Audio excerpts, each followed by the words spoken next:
क्या ये एक बात ऐसी है जो वक्त से पहले पकड़ में आ गई है? कुछ ऐसे लोगों के बीच में हो रही बातचीत जिसको एजेंसीज के हाथ लग जाना वाकई चीज़ों को अलर्ट करता है और हमको एक तरीके से इन चीज़ों को प्रीएम्प्ट करने का मौका देता है, या असल में ये गुमराह करने की कोशिश है? इसी तरीके का होक्स करते करते एक दिन जब ध्यान किसी और तरफ होता है तब हमला और इस तरह के अटैक्स अंजाम कहीं और दिए जाते हैं। कैप्टन श्याम, आपका आकलन? देखिए, ये तो इंफॉर्मेशन वॉरफेयर का ज़माना है और इस तरह की न्यूज़ चलते रहती है और आते रहती है।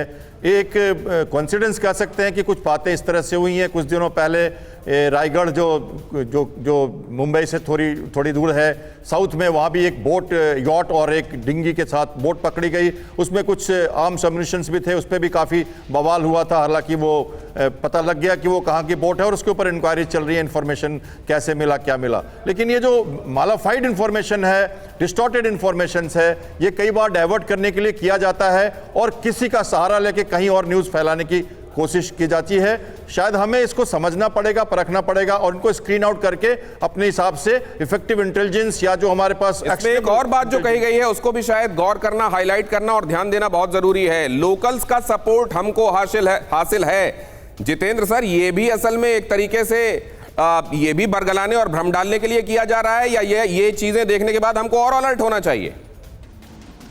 कि जैसे पिछले पैनलिस्ट ने कहा कि ये एक इंफॉर्मेशन वॉर के लिए, साइकोलॉजिकल वॉर के लिए करते हैं। और टेररिज्म का भी सबसे ज्यादा इंपैक्ट ये नहीं होता है कितने लोग मारे जाते हैं, बल्कि उसका लार्जर साइकोलॉजिकल इंपैक्ट क्या होता है। लेकिन साथ में ये हकीकत है कि हिंदुस्तान में भी बहुत सारे रेडिकल नेटवर्क फ्लरिश कर रहे हैं। हम इसे कहते हैं, कुछ तो एक्टिव कोलैबोरेटर्स होते हैं, कुछ पैसिव अप्रूवर्स होते हैं। तो देखिए, इस्लामिक आइडियोलॉजी का जो अपील है, खास करके एक्सक्लूसिविस्ट अप्रोच है, तो उसको सब्सक्राइब करने वाले बहुत से लोग हैं। लॉजिस्टिक्स प्रोवाइड करने वाले, सपोर्ट प्रोवाइड करने वाले बहुत से लोग हैं। बहुत सारे दूसरे ऐसे लोग भी हैं जो मर्सनरीज की तरह कभी भी अपने कमर्शियल गेन्स के लिए कर देते हैं। मेरे ख्याल से पिछले कुछ सालों के मुकाबले सुरक्षा एजेंसियां आज ज्यादा अलर्ट है। उनको पता है कि किस पॉइंट पे कहां से कौन सा टारगेट वल्नरेबल है, हमारे कौन कौन से वल्नरेबल पॉइंट्स है, कहां से उसको लॉजिस्टिक्स मिल सकती है, किस किस्म के ग्रुप है जो इस टारगेट को अटैक करेंगे। तो मैं कहता हूं कि देखिए, पिछले कुछ सालों के मुकाबले अभी के जो so called counter terror officials हैं या स्ट्रेटेजिस्ट हैं जो सरकार में है, वो ज्यादा स्मार्ट है, ज्यादा उनको पता है और वो इनसे 4 कदम आगे रहते हैं। तो देखिए, इसको हम कभी कभी कहते हैं लो प्रोबेबिलिटी हाई इंपैक्ट जो ऐसी इंफॉर्मेशन होती है, तो उसको अच्छे से वे करके जो है वो उसको निकालने में संभव है।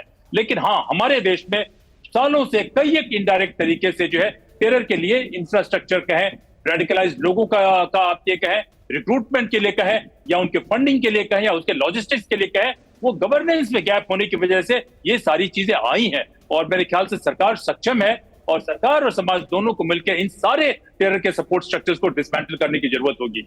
बहुत इंपॉर्टेंट और कमाल का एनालिसिस सर। और इसी बात पर ये देखिए, जरा ये भी समझने की कोशिश करें कि कब कब कहां दुनिया को दहलाने की कोशिशें हुई जो आज तक लोगों के जहन में खौफनाक यादों के तौर पर दर्ज हैं, और क्या उसके बाद की जो कोशिशें हुई हैं वो काफी हैं। समझना यह भी है कि ये कौन से लोग हैं और ये किस तरह की मानसिकता है, कैसे एक इंसान को तैयार किया जाता है कि वो जाए, हाथ में बंदूक ले, अपने ऊपर बम बांधे और आम लोगों के बीच में जिनका कोई कसूर नहीं है, जिनसे कोई जाति दुश्मनी नहीं है, उनके बीच में जाकर या तो खुद फट जाए, खुद को मार ले, या उनके ऊपर ताबड़तोड़ गोलियां बरसा के पहले उनको मारे और फिर वो भी मारा जाए। जरा देखिए, 26 नवंबर 2008 मुंबई की चर्चा हो रही है। मुंबई में आतंकी हमला हुआ और ऐसी जगहों को चुना गया रेकी करने के बाद, और उसके पहले पूरी एक ड्रिल की गई और लोगों को फिर उसके बाद निशाना बनाया गया। यहां 166 लोग मारे गए थे। 14 अगस्त 2007 इराक, यजीदी समुदाय का हमला, 756 की इसमें मौत और 1500 लोग इसमें जख्मी। सितंबर 2004 की तरफ अब चले आइए। रूस के बेस्लान स्कूल में आतंकी हमला हुआ। 3 दिन में 330 लोगों की मौत हुई। 11 सितंबर 2001 अमेरिका में अलकायदा का अटैक, करीब 3000 लोगों की इसमें मौत हुई। और इसी के बाद दुनिया में एक पैराडाइम शिफ्ट हुआ और पहले के मुकाबले ये जो गुड और बैड टेररिज्म का भेद होता था, ये उससे कम होना शुरू हुआ। 22 जून 1985 आपको याद होगा, कनाडा से दिल्ली आ रहे विमान में ब्लास्ट किया गया। 22 क्रू मेंबर्स समेत 307 यात्रियों की इसमें मौत हो गई थी। और ये तो सिर्फ वो हैं जो चंद मैं आपको यहां गिना रहा हूं बड़ी घटनाओं के तौर पर। इस तरह की न जाने कितनी घटनाएं और कई ऐसी जहां स्कूलों तक में बच्चों को नहीं छोड़ा गया। समझना यह है कि ये किस तरीके के लोग हैं।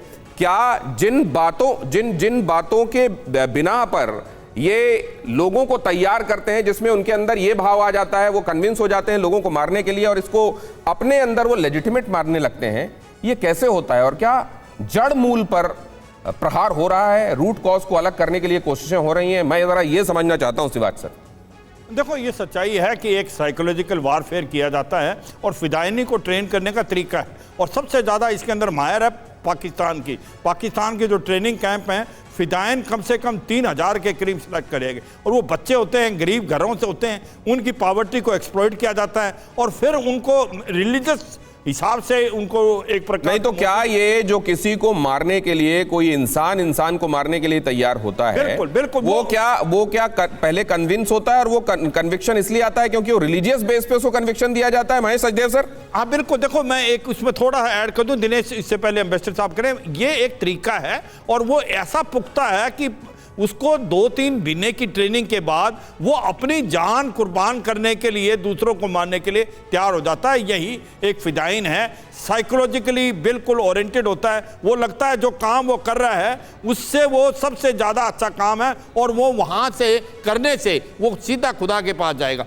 तो एक ये माइंडसेट जो है फिदाइन का, वो बहुत ही खतरनाक है पूरे वर्ल्ड के सर्वाइवल के। नहीं तो इस तरह की तरबियत पर, इस तरह की सोच पर, ये रूट कॉज पर हमला करने के बारे में क्या दुनिया में सोचा जा रहा है और कुछ किया जा रहा है? महेश सचदेव सर। कई प्रणालियां से इस पे काबू पाने की कोशिश की जाती है। एक तो लोहे का जवाब लोहे से देने की बात होती है, दूसरी तरफ मनोवैज्ञानिक तौर पर आस्था पैदा की जाती है भविष्य के बारे में कि आपका भविष्य इतना रुग्ण नहीं है, इतना बेकार नहीं है कि आप अपनी ज़िंदगी गंवा दें। तीसरी बात, वहाँ पर धार्मिक सहिष्णुता की बातें की जाती हैं, जैसे कि आपने देखा है कि मध्य पूर्व में कई देशों में इस्लाम को छोड़ के और किसी बात की, किसी धर्म की मान्यता ही नहीं थी।